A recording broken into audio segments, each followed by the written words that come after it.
So with the injury to Kendra Miller and being out for the rest of the season, obviously Devin Neal kind of rise up. What can you tell us about him in terms of what you've seen from him over the course of training camp? Yeah, really excited about Devin's opportunity. Obviously a young player, so the learning curve is there. And, he's done a good job. Went through a period of time there where he really wasn't active. Now he's going to be active and he's been active, and now he's back in the flow. So that's an exciting opportunity for him. He'll prepare, he'll be ready. What was it that maybe stood out to y'all about him during the draft process that you're excited to, see him be able to try to implement this year? Felt like he was one of the better protectors in the draft when you talk about pass protection. He's a smart guy. He's got good football intelligence and good instincts. We hear that a lot. I think Alvin said the same thing. Like, one of the smarter players.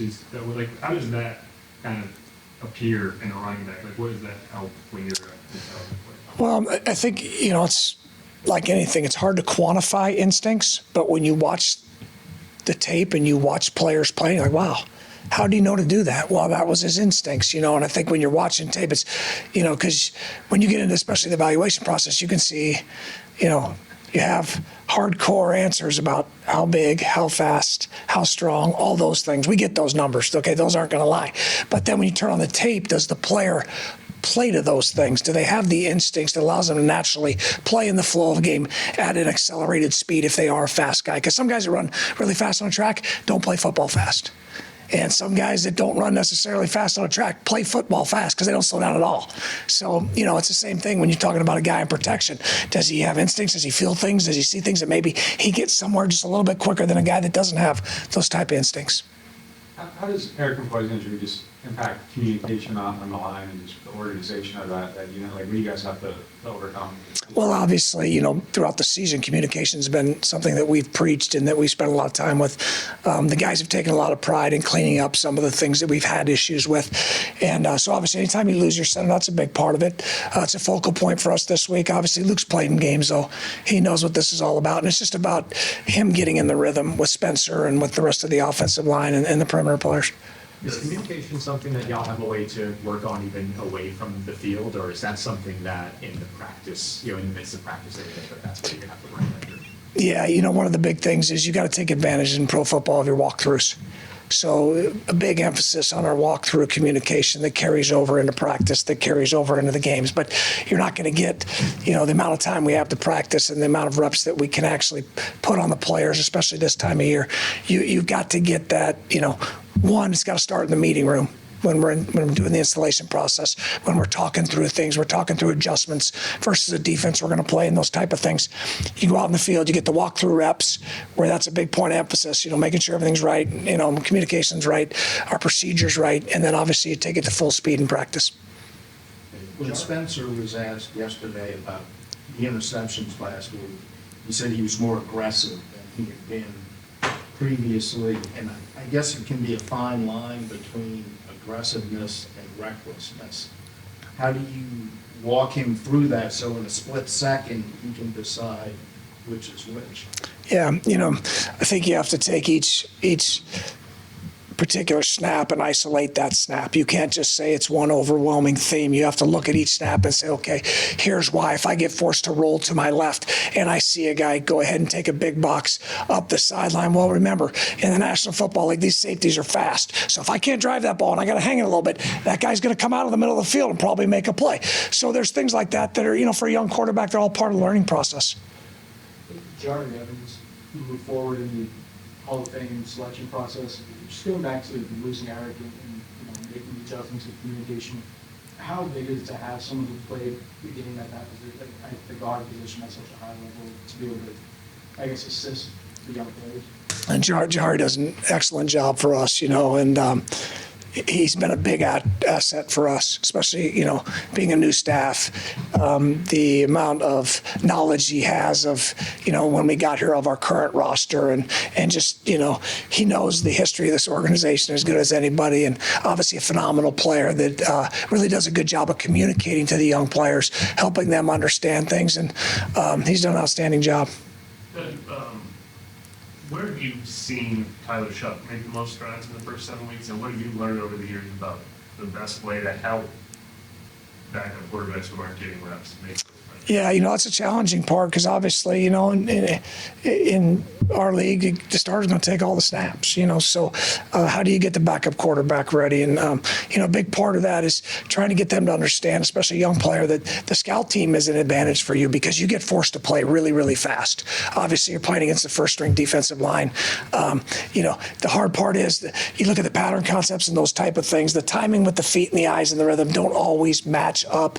So we try to, as we go through practice, Scott Tolzien does a great job. He's with him there in those drills, talking to him, hey, let's use this timing like the route that we throw that's like this, so that we can try and build repetitions, through the scout teamwork. Last week, that play where Devin had the blitz pickup, obviously incomplete pass road, but Spencer standing in there and having the confidence and not looking rattled, that's supposed to in and trusting the back. Is that just innate to a quarterback to kind of have that, or is that something that can be developed and taught? You better have it to play in this league because you start looking at the rush, it's over, game over, So you got to trust the guys that are around you. And that's, like I said, one of the things about Devin, just talking about, we thought he was one of the better pass protectors in college football last year. That's a big part of the game that people don't really talk about a lot with the running backs.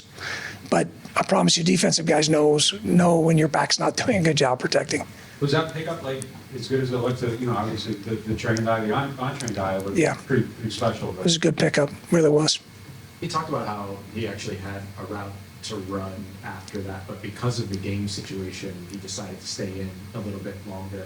Just what does that say to you about him? And is that a part of that intelligence factor you were talking about? There's instincts right there. You know what I mean? Because we put the PowerPoint up, we turn on the tape and show them what it looks like on tape, but then you got to go out there and do it.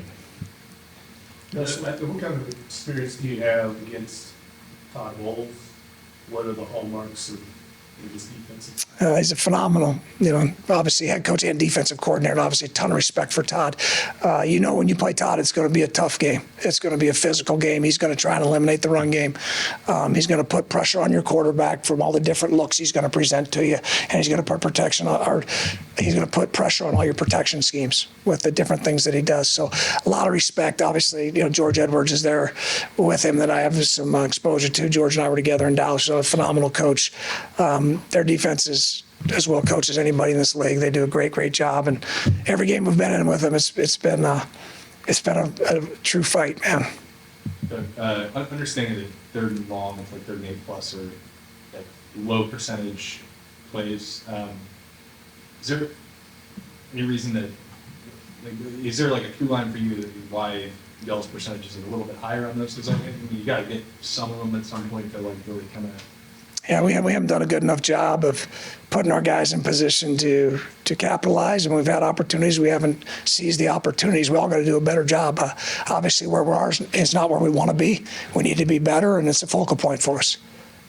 How much does losing Kendra and now going to a younger player affect Alvin in the sense that you have to figure out how much you can lean on Alvin while he's dealing with the ankle injury? How many snaps you can give him? I think we do that every week, even when Kendra was healthy, and there's other ways that, you look at supplementing how many snaps, okay, Alvin's in, Devin's in, and where are the carries coming? Are they perimeter carries? Are they inside the tackle carries? So we, we're always cautious of that and have been the first, few games here, and we'll continue to do so. What's the significance of counting the inside carries separately from the outside carries? Well, a lot of times the perimeter carries, you're in space. Back has a lot more feel. It's kind of like you start running between the tackles. We know what's going to happen, right? There's going to be some heavyweight collisions in there. A lot of times, some of the perimeter runs, when you're talking about your toss cracks schemes and the G schemes where you're out there in space, the back's not usually taking as many of those downhill, slugs that they're going to get when you run between the tackles on a downhill duo play or that type of thing. Can you just talk a little about Luke and what you've been working with him over the past, however long, Luke Fortner, who's going to step in this week? What has been your experience working with him? Yeah, I know. Remember when we made the trade for him when he showed up? You could tell, he's a pro. He's been around. This guy started a lot of games in this league. He knows this is what he does, and like I said, it's obviously disappointed for Erik and his injury. Obviously, that's for him, it's tragic, and we all feel for him and are with him. But I've got a lot of confidence in Luke.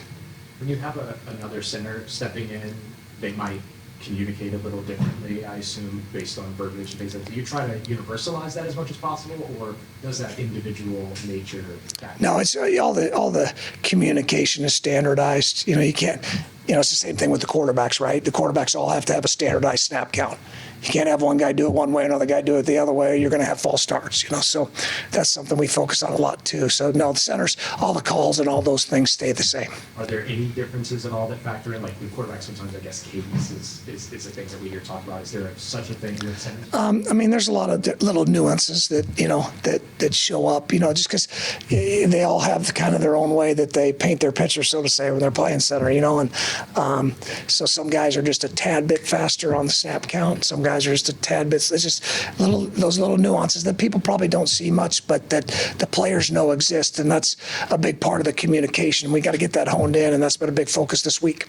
In short yardage in particular, is Taysom a guy that you're maybe worried about telegraphing something, or is it just get the ball in his hands and get downhill? Is Taysom, you know, possibly a way you guys anticipate sort of filling the void, so to speak, with Kendra injured? Well, hopefully, you know, we have enough diversity in our offense that, you know, not one player dictates certain things. You know, now there's a lot of coaches too, you know, also that'll say if you don't have any tendencies, that means you're not good at anything. So, you know, it's okay to have some tendencies in things you do, but hopefully we've got some answers in everything we do that they don't just say, okay, this guy's there, this is exactly what's going to happen. Whose line was that? I never heard that one. I believe it was Chuck Knoll. Tom Moore.